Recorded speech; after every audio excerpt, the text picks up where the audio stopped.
Hello दोस्तों, आज 27 अप्रैल हो गई। 7 मई में अब सिर्फ 10 दिन रह गए हैं एंड फील एक्साइटिंग और नर्वस। सो आज का वीडियो का टॉपिक है कि 7 मई मीन्स के 6 तारीख को आपको क्या क्या करना है, कैसे कैसे तैयारी करनी है, क्या एग्ज़ाम वाले दिन क्या क्या लेके जाना है, क्या नहीं करना है ना। लास्ट वीडियो में मैंने ये बताया था इन 10 दिनों में क्या करना है। सो उम्मीद करती हूँ आप लोग टेस्ट पेपर अच्छे से लगा रहे होंगे, मॉक पेपर्स लगा रहे होंगे, अपनी मिस्टेक्स को अच्छे से एनालाइज कर रहे होंगे। देखो यार, लास्ट के 10-12 दिन जितने भी रह गए हैं उनमें अच्छे से जितने पेपर हो सकते हैं उतने लगाओ, है ना। सो अब हम बात करेंगे कि नीट, सबसे पहले हम बात करते हैं कि नीट के पेपर वाले दिन क्या क्या लेके जाना है, क्या क्या नहीं करना है, क्या सारी बातें, है ना। तो सबसे पहले देखो, सबसे पहले मोस्ट इम्पॉर्टेंट है फोटो, है ना। फोटोज प्रिकॉशनरी मेजर पे आप 6-7 तो लेके ही जाना। कभी कभार होता है कि पेपर खो जाता है, फोटो खो जाती है ना, और वो सेम फोटो होनी चाहिए जो आपने फॉर्म में लगाई है। मैंने इस बार का फॉर्म नहीं देखा है, पिछले बार पोस्ट कार्ड फोटो भी डिमांड में थी। सो अगर पोस्ट कार्ड फोटो भी है तो वो भी लेके जाना। 2 आईडी प्रूफ, वैसे तो एक ही आईडी प्रूफ लगता है, वो भी ओरिजिनल, बट मैंने कहा ना प्रिकॉशनरी मेजर के तौर पे कोई तो आपके लोगों के साथ में जाएगा ही, तो एक लेके जाना, अगर वो काम ना है तो दूसरा, है ना। यूजुअली आधार कार्ड होता है, बट कुछ के पास आधार कार्ड नहीं होता है, तो कुछ भी लेके जा सकते हैं, बस जस्ट ओरिजिनल होना चाहिए, है ना। और सारी वैल्यूएबल चीजें जैसे कान के, जैसे फॉर गर्ल्स जो कान में मतलब कान में पहनते हैं लोग माला, या फिर हाँ कपड़े एकदम सिंपल पहन के जाने हैं। ब्रॉड बटन वाले, मतलब कॉम्प्लिकेटेड बटन वाले नहीं होने चाहिए। सिंपल कपड़े पहनो जिससे कि चेकिंग में ज्यादा इशू ना आए, है ना। चप्पल जूते वूते नहीं पहनने हैं, मतलब जूते भी पहन सकते हैं, इट्स जस्ट दैट अगर चप्पल पहनोगे तो ज्यादा बेटर रहेगा, क्योंकि हमें अपना टाइम बचाना है नो। जो चेकिंग होती है बहुत सीवियर चेकिंग होती है वहां पे। लड़कियां जो हैं वो बालों में रबड़, मतलब आप रबड़, अगर आपकी जो फेवरेट रबड़ लगा के जाएंगी तो वो खो जाएगी, क्योंकि निकलवा लेंगे।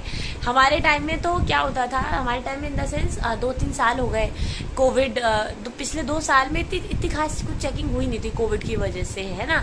बट अब चेकिंग अब फिर से हो रही है ना। पेन ले जाने की कोई जरूरत नहीं है, पेन आपको मिलेगा। Most important admit card, admit card की कम से कम 4 फोटो स्टेट तो निकलवा लो। भैया ने बताया था, एक बार ऐसा भी हुआ है, भैया की किसी जान पहचान का हुआ होगा कि एडमिट कार्ड ही खो गया, तो एंड मोमेंट पे क्योर्स नहीं करना है ना, नहीं तो माइंड का जो पूरा फोकस है सब हिल जाएगा। तो 4 कम से कम फोटो स्टेट लेके जानी है एडमिट कार्ड की। और मोस्ट इम्पोर्टेंट बात, भूलना नहीं है। पेपर वाले दिन पता चला एडमिट कार्ड ही भूल गए, ऐसा भी हुआ है, यू डोंट बिलीव, बट ऐसा हुआ है।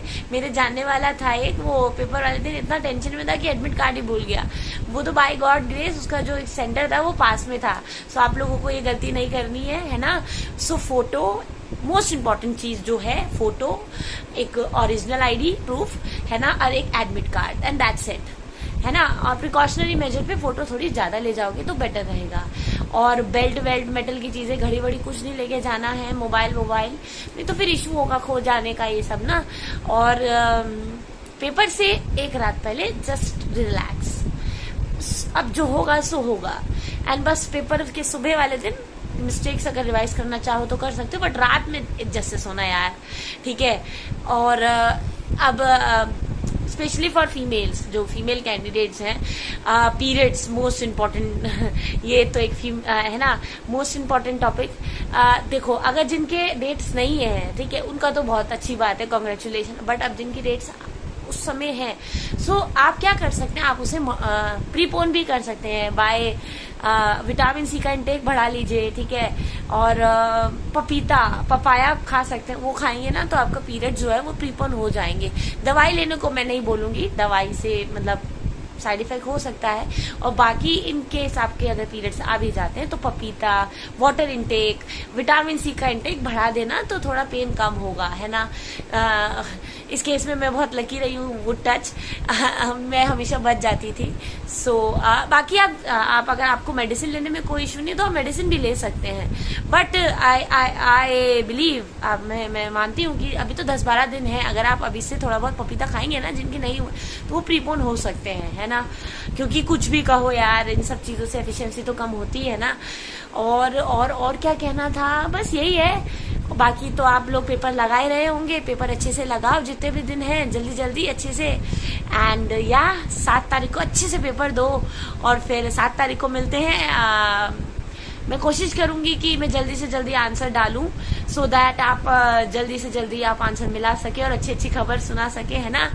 एंड देन 7 तारीख के बाद तो मस्ती मस्ती करनी है। सो या अभी बहुत ज्यादा मेहनत करो यार, बिल्कुल भी ढीले मत पड़ो, क्योंकि यही दिन है जो आपका पूरा 7 तारीख का दिन बदल देंगे। और ज्यादा टेंशन नहीं लेनी है, समय से खाओ, खुश रहो और टेंशन बिल्कुल नहीं लेनी है। अभी का एक इंसिडेंट बताती हूँ। अभी रिसेंटली मेरे फर्स्ट टर्म MBBS एग्जाम्स हुए हैं, ठीक है। फर्स्ट टाइम था, इतने 5 साल बाद मैं फर्स्ट टर्म दे रही थी, सो मैंने बहुत टेंशन ले ली थी, सॉरी। सो इस चक्कर में क्या हुआ, इतनी टेंशन ले ली। एनाटमी के एग्जाम में तो ओहो मेमोरेबल एक्सपीरियंस हो गया, जिंदगी भर याद रखूंगी। प्रैक्टिकल में क्या हुआ, मैं एकदम फ्रीज हो गई, मतलब वहां जाके मैं सब भूल गई, ठीक है। एंड मतलब इस कदर भूल गई कि जो कैडेवर था, कैडेवर में साफ दिख रहा है कि वो टंग है और वो नोज है। मैं नोज को टंग बोल रही हूँ एंड टंग को नोज बोल रही हूँ, सब कुछ गलत बोला। So as a result of which मैं फेल हो गई एनाटमी में, है ना। सो यही मैं बताना चाह रही हूँ अपने एक्सपीरियंस से। देखो मैं अपने सारे एक्सपीरियंस, सारी गलतियां मैं सब बताती हूँ, सो दैट जो मैंने गलती की वो आप लोग ना करो। हाँ, तो मैंने इस एक्सपीरियंस से मैं यही बता रही हूँ कि टेंशन नहीं लेनी है बिल्कुल भी। अगर हम लेंगे ना एंजाइटी, जैसे मेरे साथ हुआ कि एग्जाम में सब जाके भूल गई, सो वही होगा।